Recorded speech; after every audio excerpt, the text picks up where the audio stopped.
सह आणखी एक अपक्ष नगरसेविकेनं राष्ट्रवादीत प्रवेश केलाय।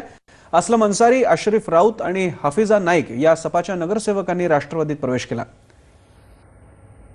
रजा इक्बाल शेख या अपक्ष नगरसेविकेनंही राष्ट्रवादीची कास धरली आहे।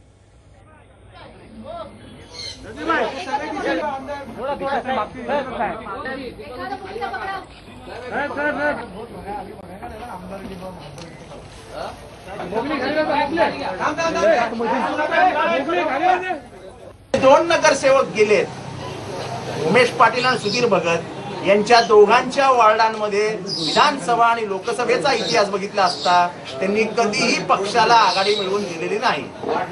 अंतस्थ ते नेहमी शिवसेनेबरोबर कॉम्प्रोमाइज करायचे आणि आपल्या सीटा काढायचे।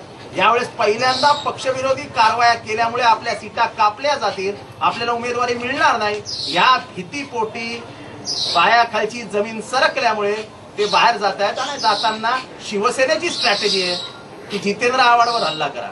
त्यामुळे ते आता ज्यांना त्यांनी बाप मानलाय त्या बापाचा आदेश मानावा लागेल। याचबरोबर बुलेटिन मध्ये घेतो एक छोटासा ब्रेक।